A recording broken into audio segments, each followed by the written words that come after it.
오늘은 출애굽기 34장 1절부터 9절까지의 말씀을 중심으로 해서 두 번째 돌판이라는 제목으로 함께 말씀을 나누었습니다. 요즘에 이제 TV나 방송 매체들을 통해서 들려지는 소식들을 이렇게 듣다 보면 이렇게 마음 따뜻한 훈훈한 이야기들도 있지만 대부분 이렇게 좀 혀를 이렇게 끌끌 차게 만들고 참 안타까운 그러한 기사들이 많이 나오고 있는데요. 어제 뉴스를 또 보니까 그런 기사가 나오더라고요.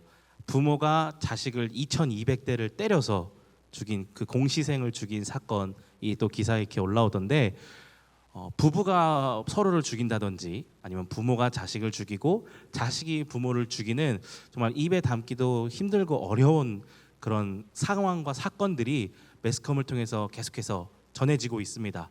시간이 흐르면 흐를수록 그러한 내용들이 너무나 많이 생겨난다라는 느낌을 지울 수가 없는데 왜 이런 모습들이 있을까라고 이렇게 돌아보면 이렇게 좀 경제적으로 어렵거나 건강상의 이유로 인해서 극단적인 선택을 하기도 했지만 내 마음을 불편하게 하거나 내 마음에 들지 않는다거나 혹은 자기 이익을 채우려는 욕심에 기인해서 이러한 일들을 저지르는 것을 저희들은 보게 됩니다. 시편 4절의 말씀을 보면 하나님께서는 세상을 감찰하지 않으시고 또 모든 세상에 하나님이 없다라고 악인들은 이야기한다라고 하는데 오늘날 우리가 살고 있는 시대가 딱 그런 것 같습니다. 하나님이 없다고 여기는 세상이 된 거죠. 하나님이 없다고 여기다 보니까 죄를 죄로 인정하지 않게 돼버린 것입니다. 자, 그러면서 1번 질문을 이렇게 드려보고 있는데요. 우리 1번 질문 한번 같이 읽어보겠습니다. 하나님이 계시지 않는다고 여기는 이 세상은 어떤 모습으로 변해가고 있습니까? 라고 했을 때 대답은 이렇게 되죠. 죄의 심각성을 고민하지 않고 죄를 죄로 여기지 않는 세대가 되어 무자비하고 파괴적인 현상들이 나타나고 있다. 그러니까 아까 부부나 어떤 가정 안에서의 예로 이야기했지만 사실 우리가 속해져 있는 다양한 관계 안에서 이런 모습들이 많이 비춰지고 보여지고 있습니다. 그런 가운데에서 오늘 예수님을 믿고 구원받은 하나님의 사람들인 우리가 과연 어떠한 모습으로 살아가야 할 것인지, 그리고 하나님이 없다라고 말하는 이 세상 속에서 어떻게 하나님의 살아계심을 드러낼 수 있을까를 함께 고민하면서 이 부분을 같이 나눠주시면 참 좋을 것 같습니다. 하나님의 살아계심을 증거하는 삶을 살기 위해서 가장 중요한 조건이 있다고 한다면 우리 목자님들은 뭐라고 하시겠어요? 하나님의 살아계심을 증거하는 삶, 이러한 세상 속에서 하나님이 살아계심을 증거할 수 있는 가장 중요한 조건이 있다면 무엇일까요? 하나님께서 어떠한 분이신지를 아는 것입니다. 하나님이 살아계시다는 것을 내가 먼저 깊이 경험하고 내가 그것을 누려야만 하나님의 살아계심을 또 증거할 수 있게 되겠죠. 오늘 출애굽기 34장은 하나님께서 이스라엘 백성들과 다시 언약을 맺으시는 장면입니다. 기존에 언약을 맺었는데 왜 또 다시 언약을 맺느냐? 32장에 잘 아시는 금송아지 사건이 등장을 합니다. 하나님께서 가장 싫어하시는 우상 숭배를 이스라엘 백성들이 저지르게 된 것인데 아론이 안일하게 생각합니다. 하나님을 대신해서 소를 만들어 버리는 거죠. 그리고 백성들의 그 무지함 가운데에서 금송아지 사건이라는 결과가 나타나게 됐는데 그 사건을 통해서 하나님과 맺었던 언약이 깨어지고 맙니다. 이것을 상징적으로 보여주는 게 모세가 산에서 두 돌판을 던져서 깨뜨리는 것입니다. 이렇게 하나님과의 언약이 깨어지고 나니까 나타나게 된 결과는 뭐냐면 더 이상 하나님과 함께할 수 없게 되었고요. 또 오늘 본문으로 다루진 않지만 앞선 내용을 보면 자신들의 동족을 3,000명이나 죽여야만 했습니다. 그리고 하나님과 함께할 수 없고 동족을 죽일 뿐만이 아니라 이제 앞으로의 남은 이스라엘의 모든 시간들은 다가오는 죽음의 공포와 두려움 속에서 벌벌 떨며 살아야 하는 그런 시간들만이 이스라엘에게 남았을 뿐입니다. 그런데 이와 같은 이스라엘의 형편이 한순간에 역전되는 상황이 오늘 본문에 이제 등장하는데 우리 1절, 두 번째 질문에 있는 1절 말씀을 같이 한번 읽어보겠습니다. 여호와께서 모세에게 이르시되 너는 돌판 둘을 처음과 같이 다듬어 만들라. 내가 깨뜨린 처음 판에 있던 말을 내가 그 판에 쓰리니. 아멘. 자, 그러면서 이제 두 번째 질문을 이렇게 시작하는 거죠. 두 번째 돌판을 다시 써주시겠다라는 의미는 과연 무엇인가라는 겁니다. 그랬을 때 우리 답변도 한번 같이 읽어보겠습니다. 신실하시고 긍휼과 자비가 풍성하신 하나님의 주권적인 은혜로 비참한 현실을 맞이해야 할 이스라엘 백성들의 상황이 역전되는 사건이며 우리의 죄 문제를 해결하시고 새 언약이 백성이 되게 하신 자비로운 결정이다라는 겁니다. 사실 이스라엘 백성들이 하나님과의 언약 관계를 그들이 깼기 때문에 언약이 다시 회복될 수 있는 가능성은 전혀 없었습니다. 그런데도 불구하고 하나님께서는 이스라엘 백성들을 언약의 대가에 따라 멸망시키지 않고 그들과 다시 언약을 맺으시겠다라고 하나님이 그렇게 선택하시고 결정하신 겁니다. 그러면 그 선택과 결정에 대한 근거가 무엇이냐라고 했을 때 7절 말씀을 보시면 하나님께서 나는 여호와라 여호와라 말씀하시면서 나는 인자하고 자비가 많고 노하기를 더디한 그런 하나님이다라고 자기 자신을 소개해 주십니다. 장황하게 설명되고 있지만 7절의 핵심은 이것입니다. 하나님께서는 신실하시고 자비와 긍휼이 풍성하신 분이시다라는 겁니다. 그 자비하심에 따라서 하나님은 이스라엘 백성들을 용서하시기로 선택하고 결정하신 것입니다. 그리고 그 자비하신 결정을 따라서 이스라엘 백성들의 자격 유무와는 상관없이 그들과 다시 언약을 맺어주신 것이죠. 그러니까 이스라엘 백성들이 상황이 역전될 수 있었던 발판은 오직 하나님 자기 자신에게 달려 있었던 겁니다. 이러한 내용이 이제 에베소서 1장에 가면 더 구체적으로 이제 설명되어지고 있는데 창세 전부터 하나님께서 계획하셨던 그 구원의 계획을 하나님께서 신실하게 이루어 가셨다는 것을 에베소서 1장에선 설명해 주고 있고 그 하나님의 자비하신 약속을 따라서 먼저는 이스라엘 백성들뿐만 아니라 그리고 오늘 저와 여러분들이 구원의 백성이 될 수 있었다라는 겁니다. 한번 생각해 보는 거죠. 과연 내가 하나님의 구원받은 백성이 될 수 있을까? 그런 자격이 내게 있을까? 하나님 앞에 설 수 있는, 하나님과 함께 할 수 있는 그 어떠한 내용들이 과연 나에게 있을까? 돌아보는 것이죠. 생각해 보았을 때 우리는 모두가 다 고개를 절레절레 흔들 수밖에 없을 겁니다. 모든 사람이 죄인이기에 하나님 앞에 설 수 있는 사람은 단 한 명도 없는 것입니다. 그런데도 불구하고 오늘 우리가 이렇게 주님 앞에 나와 하나님을 만날 수 있는 이유는 무엇 때문인 거예요? 하나님의 자비하심 때문인 겁니다. 그 자비하심의 은혜가 오늘 우리 가운데 예수 그리스도의 십자가를 통해서 부어졌기 때문에 우리는 새 언약의 백성으로서 하나님 앞에 설 수 있게 된 것입니다. 그러니까 세상 속에서 죄를 죄로 여기지 않고 하나님이 없다 말하고 있는 이 세상 속에서 하나님의 살아계심을 증거하기 위한 가장 중요한 조건이 무엇이냐면 오늘 나에게 부어주신 이 하나님의 자비하심이 어떠한지 그 하나님이 누구신지를 깊이 아는 것이 가장 중요할 것입니다. 자, 그러면 그렇게 하나님을 알게 될 때, 하나님을 경험하게 될 때 나타나게 되는 반응이 있습니다. 그것을 오늘 본문에서 세 가지로 같이 다루고 있는데 우리 3번 대답을 한번 같이 읽어보겠습니다. 자신의 죄악과 연약함을 인정하여 겸손하고 기쁨과 즐거움으로 말씀에 순종하며 자비와 사랑을 힘입어 용서하는 삶을 살아가게 됩니다. 먼저 하나님 앞에 자신의 죄악됨을 인정하고 자신의 연약함을 고백한다라는 것입니다. 본문 9절 말씀에 보면 이제 모세가 이스라엘 백성들의 실태를 낱낱이 고백하면서 기도하는 장면이 나오는데 이때 우리는 다 죄악될 뿐이니 하나님 우리의 이 죄악됨을 긍휼히 여겨주시고 우리의 연약함을 보살펴달라고 모세가 간구합니다. 이렇게 하나님 앞에 자신의 연약함과 죄인됨을 간구하게 될 때 나타나는 두 가지 행동 양식이 또 있는데 하나는 회개입니다. 자신의 죄악됨을 하나님 앞에 고백하는 것이죠. 근데 회개할 수 있는 근거 역시 하나님께서 회개하시는 분이시다는 것을 믿기 때문에 그것을 인정하기 때문에 회개할 수 있게 되는 겁니다. 그리고 두 번째 행동 양식은 하나님을 의지하려는 데 나옵니다. 모세가 우리는 다 주께 은총을 입었다라고 9절에서 고백하고 있는데 이것은 모세뿐만이 아니라 이스라엘 백성들이 누리고 있는 이 모든 것이 다 하나님의 은혜입니다라는 것을 시인하는 것입니다. 그러니까 하나님 앞에 회개하는 것과 하나님을 의지하는 이 두 가지 행동 양식은 기도라는 행동을 통해서 나타나게 되어져 있는데, 정리하면 이렇습니다. 하나님 앞에서 자기 자신의 죄인됨과 연약함을 인정하는 사람은 하나님 앞에 겸손함으로 기도하게 된다는 것입니다. 이 부분에서 목원들과 함께 한번 나눠보셨으면 좋겠습니다. 과연 하나님 앞에서 내가 어떤 사람인지 나는 얼마나 알고 있고, 또 나의 기도 생활이 어떠한 모습으로 하나님 앞에 드려지고 있는지 나누시면서 하나님의 사랑을 또 한번 이렇게 나눠보면 좋을 것 같습니다.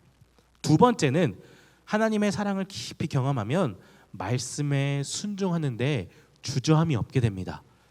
그러니까 단순히 억지로 끌려가는 것이 아니라 자발적으로 그 말씀을 기뻐하며 따르게 된다는 겁니다. 오늘 모세가 만든 돌판이 있는데요, 먼저는 하나님이 처음 거는 만들어 주셨는데 두 번째 돌판은 이제 모세를 향해 만들라고 말씀하십니다. 그런데 한번 생각해 보는 거죠. 하나님께서 만드신 돌판이라면 얼마나 완벽했을까요? 그렇죠? 근데 모세가 만드는 돌판은 하나님께서 만드셨던 돌판에 비해 형편없이 초라했을 겁니다. 뭐 그때 당시에 기술이 오늘날처럼 발달된 게 아니었기 때문에 모양도 삐뚤삐뚤했을 것이고 형편없을 거다라는 거죠. 그런데도 불구하고 모세는 하나님 앞에 당당히 돌판 들고 나아갑니다. 그렇게 당당하게 돌판을 들고 하나님 앞에 설 수 있었던 이유가 무엇이었을까? 모세 자신이 능력이 많아서가 아니라 하나님께서 이것까지도 받아주시는 분이다라는 그 자비하심을 믿었기 때문이다라는 겁니다. 하나님의 자비하심, 그 사랑을 내가 누리게 되면, 알게 되면 말씀에 기쁨으로 순종하게 되는데, 순종하는 것에서 그치지 않고 순종하는 가운데에서도 하나님이 부으시는 사랑을 또한 경험하게 됩니다. 그러니까 이게 계속 순환되면서 돌게 되는 거죠. 순종했더니 하나님의 사랑이 왔더니 순종하게 되고, 순종하는 가운데 사랑을 입게 되고, 그래도 또 순종하게 되고, 이러한 모습이 사랑을 입은 자에게 나타나는 모습이다라는 겁니다. 그런 면에서 과연 오늘 우리에게 선포되어지는 하나님의 말씀 가운데 과연 우리는 어떠한 자세로 순종하고 있는지, 순종에 대한 우리의 마음의 상태는 어떠한지 돌아보면서 또 이 부분을 함께 나눠보시면 좋을 것 같습니다. 그리고 세 번째, 하나님의 사랑을 힘입게 되면 어떤 삶을 살게 된다라고 대답했죠? 용서하는 삶을 살게 된다라고 대답하고 있습니다. 사실 이스라엘 백성들이 언약을 깨뜨리게 된 주된 원인은 백성들의 죄된 본성이나 무지함도 있을 테지만 그들의 지도자였던 아론의 안일한 선택과 결정이 큰 몫을 담당했습니다. 하나님께서는 천대까지 인자를 베푸시기 원하시는 분이신데 그 길을 누가 막은 거예요? 아론이 막았다라는 겁니다. 오늘 우리의 삶을 돌아보면 이 부분을 얼마든지 생각해 볼 수 있을 것 같습니다. 하나님께서는 마음껏 사랑하기를 원하시지만 불순종하는 한 사람으로 인해서, 하나님의 사랑을 제대로 깨닫지 못한 불온전한 그 신앙인격을 가진 한 사람으로 인해서 깨어지고 깨뜨려지는 결과들이 일어난다는 것, 우리는 얼마든지 알 수 있습니다. 저는 제 얘기를 예로 들어서 설명했었는데, 저는 과거에 교회를 떠난 적이 있었습니다. 하나님이 없다, 진리는 가짜다 이러면서 교회 다니는 친구들 못 가게 막고 막 이렇게 괴롭혔던 그랬던 사람이었었는데요.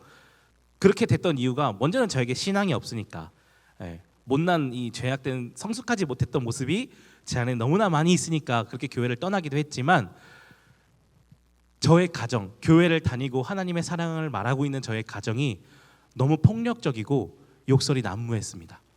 교회에서 사랑을 말하는 모습과 가정에서 이 보여지는 모습이 너무 이중적인 거예요. 그걸 보면서 회의감이 들었던 겁니다. 아니, 사랑을 말하는데 이래? 하나님의 사랑을 말한다면서 저래? 밖에서는 이렇게 하는데 집에서는 이래? 그런 게 저에게 다가오다 보니까, 이건 다 가짜인 거구나, 이건 다 틀린 거구나. 그래서 하나님을 부정하고 교회를 떠났던 적이 있었는데요. 이런 면에서 과연 내가 얼마나 하나님의 사랑을 정말 힘입고 살아가고 있는가를 한번 되돌아보면 좋겠는데, 7절 말씀을 보면 하나님께서 인자를 천대까지 베푸실 뿐만이 아니라 그들의 죄를 사하시겠다라고 말씀하시는데, 하나님의 사랑을 입은 자로서 구체적으로 보여줘야 될 삶의 내용이 무엇인가라고 했을 때는 용서하는 삶을 살아야 된다는 겁니다. 하나님께서 그 자비하심을 따라 오늘 이스라엘 백성들을 용서하셨듯이, 그리고 오늘 십자가의 원수였던 우리를 예수님을 통해서 용서해 주셨듯이, 하나님의 자비하심의 결론으로 용서를 입은 자가 우리라고 한다면 오늘 우리의 삶 속에서도 그와 같은 용서의 삶이 이루어져야 한다는 겁니다. 이때 용서는 단순히 문자적으로 잘못을 이렇게 돌아봐주는 그런 내용이 아니라 그 속에는 서로에 대한 이해나 서로에 대한 배려나 은혜를 베푸는 것이나 긍휼을 나누는 것이나 이와 같은 사랑의 또 다른 모습들이 그 속에 있어야 한다는 거예요. 용서라는 것이 그것입니다. 단순히 누군가의 잘못을 내가 잘못으로 여기지 않을게 정도의 수준이 아니라 더 적극적으로 이해하고 사랑하기 위한 실천을 해야 한다는 것입니다. 그런데 세상 속 하나님을 하나님으로 여기지 않는 세상에서는 그런 일들이 얼마든지 일어날 수 있어요. 그런데 오늘날 교회를 돌아보면 어떻죠? 사랑만이 있을까요? 네, 그렇지 않다라는 것 또한 우리는 얼마든지 생각할 수 있는 거잖아요. 교회 안에서 이루어가야 할 그런 사랑의 모습들, 과연 내가 받은 용서를 그렇게 실천하고 있는가 한번 돌아보면서 이 부분도 교회 안에서, 그리고 오늘날 내가 속한 가정이나 다양한 관계 속에서 하나님의 사랑을 과연 어떠한 모양으로 실천하며 살아갈 수 있을지 한번 같이 이렇게 나눠보시면서 목장 모임을 진행해 보셨으면 좋겠습니다. 내용을 정리하면 어쨌든 이렇습니다. 하나님이 없다라고 말하고 있는 이 세상 가운데 우리는 하나님의 살아계심을 증거하면서 살아야 하는 그리스도인입니다. 그렇기 때문에 우리가 해야 될 것은 먼저는 하나님 앞에 내 죄인됨과 연약함을 고백하면서 하나님의 도우심을 위한 기도를 해야 될 것이고, 주님이 우리에게 가르쳐 주시는 말씀에 기쁨을 우리가 순종할 뿐만이 아니라 주님께서 오늘 우리에게 부어주신 그 자비의 용서를 힘입어서 우리도 용서하는 삶을 실천해야 할 것입니다. 그랬을 때 하나님의 자비로 깨어졌던 관계가 회복되어졌듯이 오늘 우리의 그런 실천을 통해서 우리의 깨어졌던 많은 관계들이 다시 회복되고 세워지게 될 줄로 믿습니다. 이것을 함께 나누는 그런 목장 모임의 시간들이 되어질 수 있기를 또 간절히 소망합니다. 이 시간 한번 같이 기도했으면 좋겠습니다. 하나님께서 부어주시는 하나님의 은혜와 사랑이 무엇인지 우리로 내가 먼저 알게 하여 주시고, 목원들을 그렇게 사랑하도록 도우시고, 우리 교회가 그렇게 사랑으로 하나 되어 세워져 갈 수 있도록 하나님 은혜 달라고 이 시간 우리 서로를 위해서, 그리고 우리 교회 모든 성도들을 위해서, 목원들을 위해서 우리 잠깐 동안 기도하며 나가도록 하겠습니다. 이렇게 기도하겠습니다. 사랑이 많으신 하나님 아버지 감사합니다. 오늘도 주님께서 우리 가운데 베풀어 주신 그 은혜를 힘입어 저희들이 주님 앞에 서기를 원합니다. 하나님이 없다고 말하는 이 세상 속에서 하나님의 살아계심을 믿음으로 증거하며 살아갈 수 있는 오늘 우리들이 되게 하여 주시옵소서. 돌판을 새로 써주시며 하나님의 그 크신 사랑과 자비가 무엇인지 저들로 깨달아 알게 하여 주셨는데, 하나님 아버지, 오늘 우리가 그 하나님의 사랑을 힘입는 자들 되게 하여 주시옵시고, 영원 전부터 나를 사랑하심에 말씀하여 주시는 그 하나님의 크신 은혜를 힘입고 주님께서 보여주시는 삶의 모범을 따라서 온전히 사랑하며 나아갈 수 있는 우리들 되게 하여 주시옵소서. 때로는 우리 가운데 죄악됨이 있고 우리 가운데 연약함도 많이 있지만 하나님 아버지, 주님 앞에 더욱더 겸손함으로 기도하며 그 시간들을 이겨내게 하여 주시옵시고, 주님께서 우리에게 말씀하여 주시는 그 귀한 말씀의 은혜들을 우리가 날마다 생각하고 묵상하며 하나님 앞에 고백할 수 있는, 믿음으로 순종하며 나아갈 수 있는 우리들 되게 하여 주시옵시고, 주님 내게 베풀어 주신 그 사랑의 그 용서의 실천을 우리의 삶 가운데 온전히 흘려보내며 이 땅에 하나님이 살아계심을 온전히 증거할 수 있는 우리 모든 삶이 될 수 있도록 주님 허락하여 주시옵소서. 먼저는 우리 목자들이 그 삶을 실천하게 하여 주시옵시고, 우리 목원들이 그 삶을 따라가게 하여 주시옵시고, 그리하여 창운대 교회가 그렇게 하나님 앞에 귀하게 쓰여지는 그런 공동체 될 수 있도록 하나님 역사하시고 인도하여 주시옵소서. 사랑과 은혜가 풍성하신 하나님 아버지, 오늘도 우리 가운데 베풀어 주시는 하나님의 은혜가 무엇인지, 사랑이 무엇인지 우리로 깊이 깨달아 알게 하여 주옵소서. 영원 전부터 나를 사랑하시는 하나님의 사랑을 맛보아 아는 우리 모든 목자들 되게 하여 주시옵소서.